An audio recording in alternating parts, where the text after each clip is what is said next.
I had been stranded for nearly an entire day after I had first come to explore the mysterious house in the morning. I had heard in the past that the house is filled with mystery, treasure, and adventure. So, of course, curiosity overtook my fear and weariness, and I decided to explore it with my friends. My first friend was a church friend, Claire. She is quite brave, and she has quick reflexes. I'd like a sporty, brave friend who's as curious as me.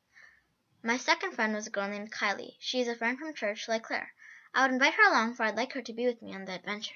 Plus, she is very calm and serious when something weird is going on. Otherwise, she is always allowed to bring her phone, and the phone is always good to bring. My car was damaged because, well, let's just say the thing ruined it when I was exploring with my friends. When we found my car broken, we couldn't get home, so we walked a bit.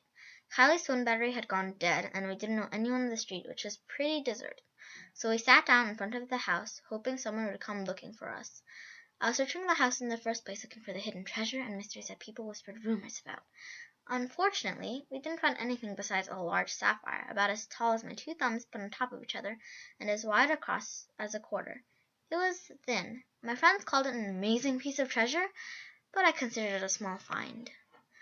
When we got outside and found my car smashed to smithereens, that was when it was pretty obvious something or someone had been following us. The thing stalking us had been dark and hulking. When we spotted it just behind the ruins of my car, panting, I could see glistening drool dripping off its chin and a sharp, uniquely pointy tail whipping out from its behind. A cape billowed from its back, at least I think.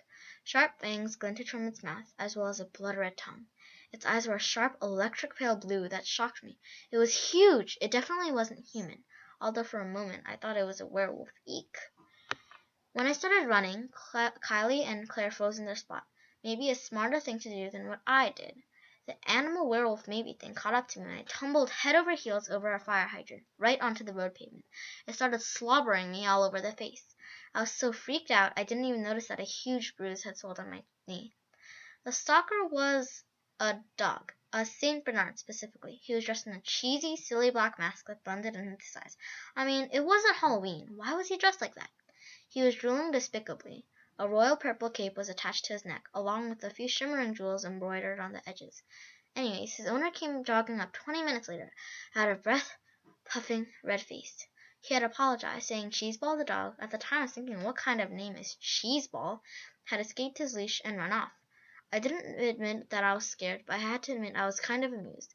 A dog had scared me. Wow, huh? After the big initial surprise was over, the owner agreed to drive me home, as well as Claire and Kylie. They laughed so hard they made me giggle too. I was a bit embarrassed, but hey, at least we were safe, right? When I got home, my parents instantly hugged me, but they also started yelling at me for A, ruining my car, and B, getting lost in some random place. Home sweet home.